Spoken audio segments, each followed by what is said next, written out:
Class 10th है। Class 10th का video हम अभी अपलोड कर रहे हैं और आज हम लोग पढ़ेंगे स्फेरिकल मिरर के बारे में, गोलीय दर्पण के बारे में। किसके बारे में? गोलीय दर्पण के बारे में। जैसे मान लीजिए यहाँ पे एक हमारा इस तरह का इस शेप का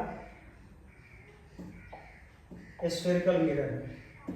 इसको हमने ऐसे लिया, थोड़ा सा इसको डीप करेंगे ताकि आपको क्लियरिटी दिखाई भी दे रहा होगा आपको बहुत अच्छे तरीके से। जब इसको हम दो भागों में करेंगे, जैसे मान लीजिए कि बीच से हमने एक ऐसे लाइन ड्रॉ कर दिया, बीच से हमने एक ऐसे लाइन ले दिया, दो भागों करने करेंगे तो ये दो खंड होगा। कितने खंड होगा? ये दो खंड हो जाएगा। अगर दोनों खंडों को हम अलग अलग कर दें, ठीक है ना, अगर एक को मान लीजिए हमने इस तरफ से रंगाई किया, एक को हमने अंदर के तरफ से कलई किया, इस तरफ से कलई किया, रंगाई किया, इस तरफ से हमने रंग दिया। आप दर्पण देखे होंगे तो पीछे वाला हिस्सा रंगा होता है। और एक को हमने बाहर की तरफ रंगा, एक को हमने बाहर की तरफ रंगा। गौर से देखिएगा तो जो स्फेरिकल मिरर होता है इसी तरह का होता है, एक अंदर और एक बाहर से रंगा होता है। जो ये वाला हिस्सा होता है इसका, अगर मान लीजिए कि मैं यहाँ पे इसको ड्रॉ करके आपको बताऊँ इस तरह से, तो जो ये वाला हिस्सा होता है, ये वाला, इसको हम लोग बोलते हैं परावर्तक सतह। कौन सा सतह?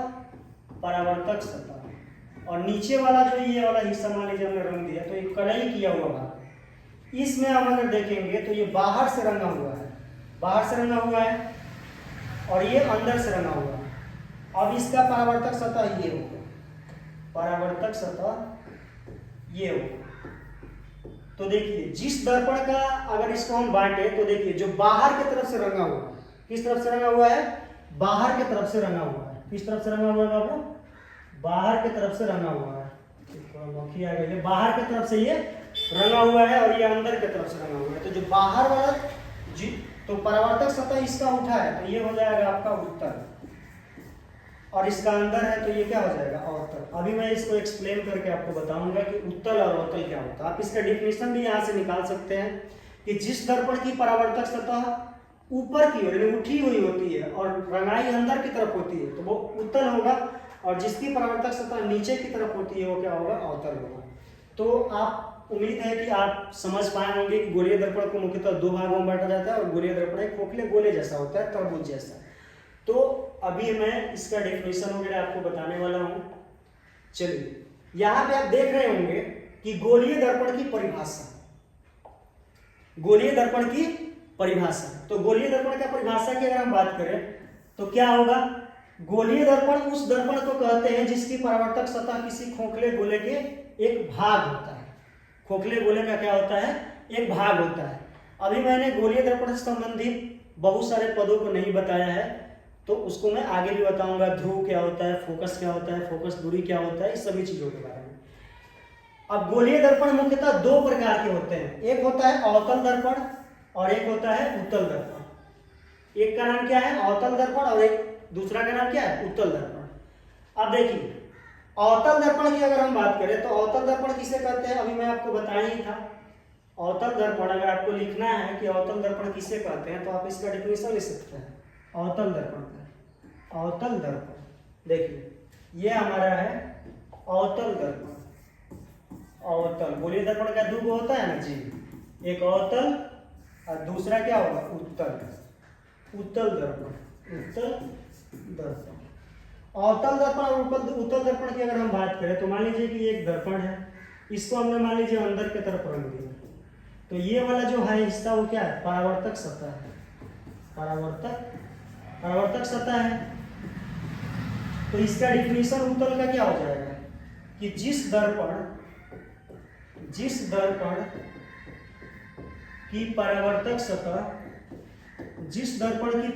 सतह ऊपर की ओर यानी उठी हुई हो, जिस दर्पण की परावर्तक सतह ऊपर की ओर यानी इसको लिख सकते हो उठी हुई हो,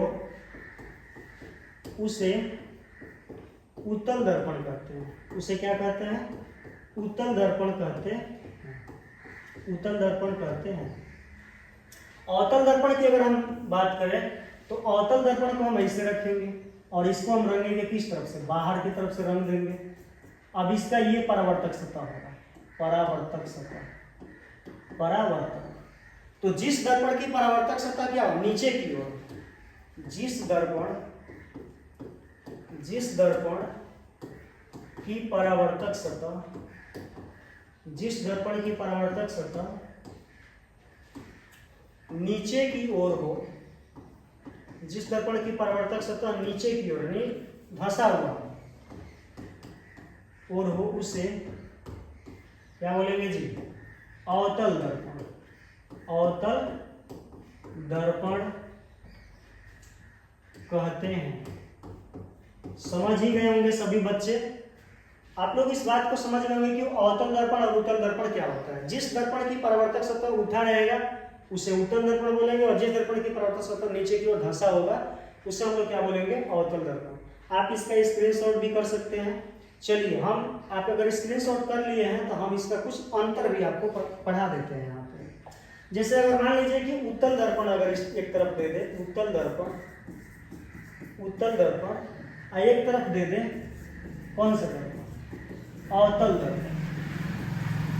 इसके बीच का अगर मान लीजिए कि हमको अंतर पूछने लगे तो आप अंतर कैसे लिखिएगा, उत्तल दर्पण और अवतल दर्पण। देखिए, उत्तल दर्पण, सबसे पहले तो उत्तल दर्पण की अगर हम लिखें तो उत्तल दर्पण की परावर्तक सतह, उत्तल दर्पण की जो परावर्तक सतह है उठी हुई होती है या उभरी हुई होती है। क्या होती है, उत्तल दर्पण की परावर्तक सतह क्या होती है, उठी हुई या उभरी हुई होती है। इसमें पहला हम लिखेंगे कि अवतल दर्पण का परावर्तक पृष्ठ जो होता है, परावर्तक सतह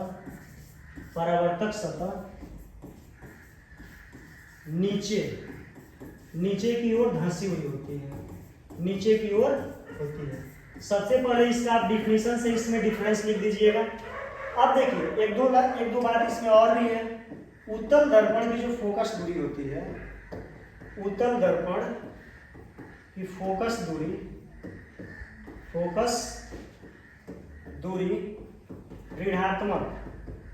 ऋणात्मक बोले तो माइनस में होती है, ऋणात्मक होती है।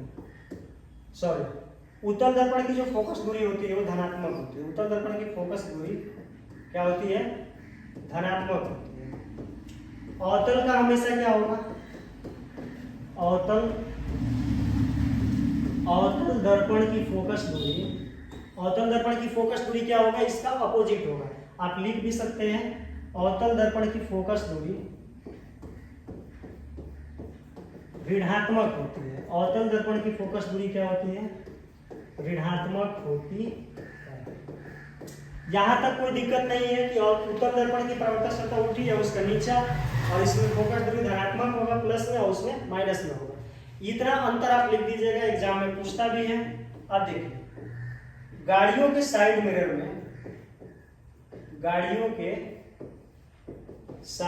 में ऐसे करके लिख सकते हैं, गाड़ियों के साइड मिरर में लगा